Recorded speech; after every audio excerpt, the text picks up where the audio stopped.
It's not that we lack ability, it's that we lack opportunity.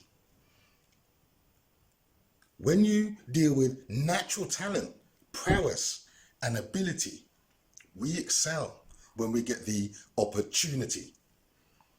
I am 1 degree or 2 degrees away from world champions in their chosen field. And you probably are too. You just don't recognize it. And I'm going to point something out, which I think a lot of people overlook. But once you see it, it becomes clear. Because in the contest between real talent, real ability versus privilege and opportunity, the picture changes dramatically. Those who attend private school and Oxbridge have every advantage and every opportunity it's created for them. But when you look at areas of life where real talent, real gifts are necessary to perform, when we get the opportunity to compete, we win.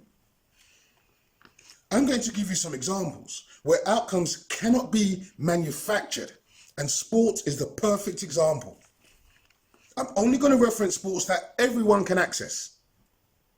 Not rowing boats or sailing boats or horses, all right? I'm dealing with only those sports that everyone can access. And then you see how the picture changes. Take football, for example. We people were largely excluded from the game until the late 1970s. But for men like Clyde Best, Viv Anderson, Laurie Cunningham, Cyril Regis, Brendan Batson, Paul McGrath. Viv Anderson was the first black man to play for England. Laurie Cunningham played for Real Madrid. To have been that exceptional that they couldn't be ignored despite the difficulties that they faced. They broke the barrier and they opened the door for others. Now, into the late 80s, you had men like Ian Wright, John Barnes, Paul Ince, David Rocastle, Luther Blissett, later on, Les Ferdinand. Ian Wright was Arsenal's second highest goal scorer of all time. He is the record post-war goal scorer for Crystal Palace.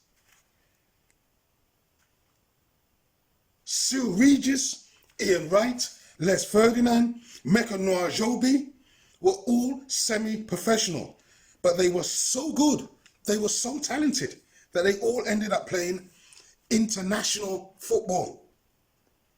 Paul McGrath had 1 season of Irish football before being signed for Man United. Paul Ince was the first black man to captain England. That's talent. That's ability. That's naturally gifted. When the door opened for we, where natural talent and ability is the essential requirement, we excel. From those pioneers, look at English football today. From the Premier League down, look at the number of black footballers. Because it's all down to opportunity.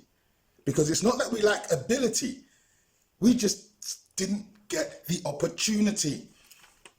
Take athletics as another example. And you must remember, athletics used to be an amateur sport, so there was no money in it, nobody got paid. So back in the, up until the 80s, only the privileged could participate because the non-privileged had to work. But from the time we got the opportunity to compete, when athletics became open to all, who dominated? Who dominated and won medals in athletics for England?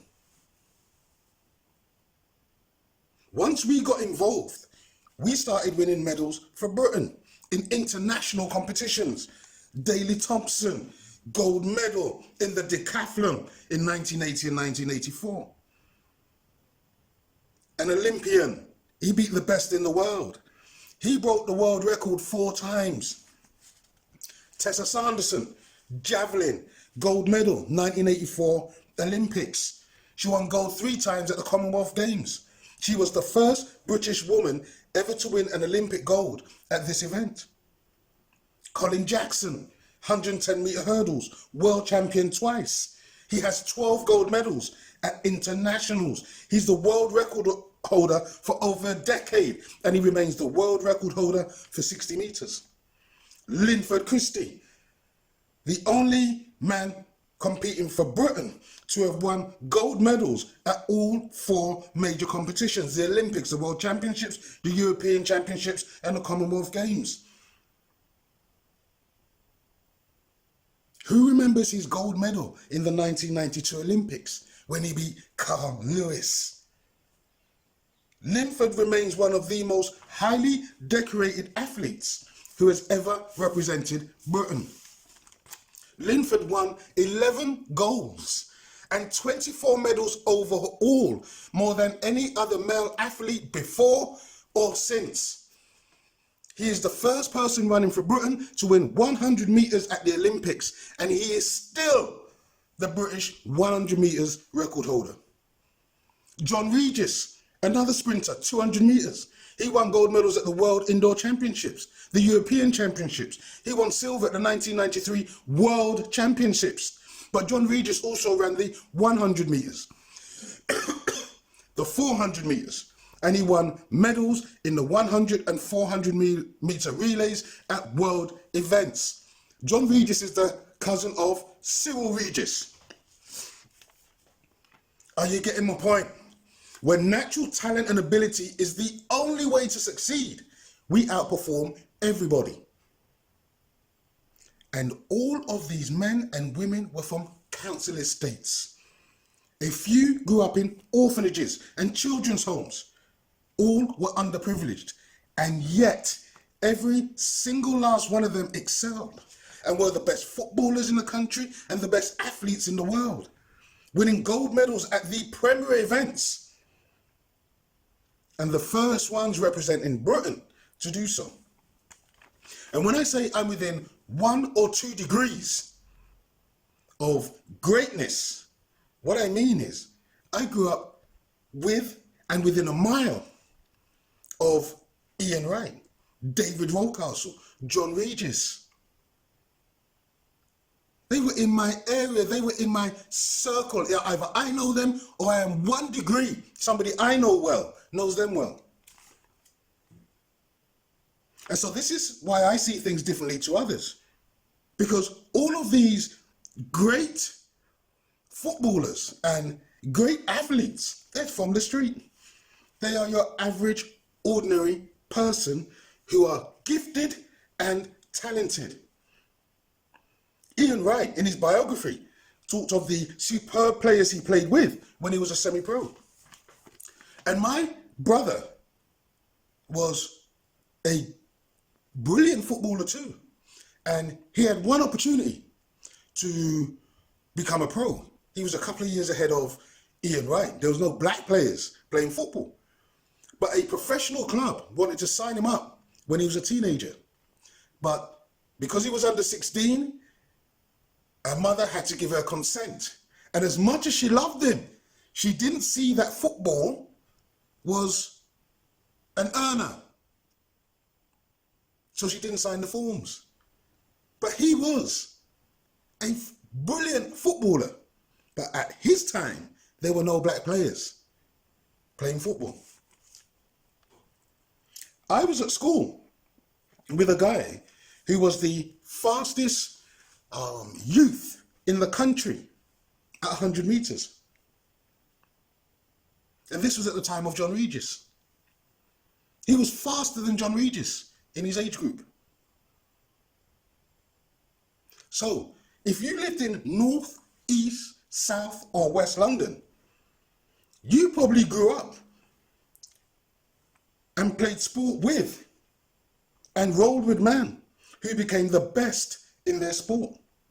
Men who represented England at football and athletics and won gold medals in the Olympics and the World Championships. They beat the best in the world. They achieved things no Briton has achieved. But they had no privilege and no advantage. But when they got the opportunity, they excelled. And you see, a lot of people don't see it. A lot of people don't recognize it. I recognize it because nearly every man I know has an exceptional gift, an exceptional talent, who are outstanding in their own right. And there is only one reason they never made it to the top. And that was opportunity. That's all it was. That's all it was. And until men like Viv Anderson, Civil Regis, Laurie Cunningham were given the opportunity, and natural talent, gifts and abilities couldn't shine through. But once they opened the door, look at what happened. You see, as soon as we can get the opportunity, we excel, because excellence shines through. Thank you for watching. Please share and subscribe. More videos on this subject coming soon.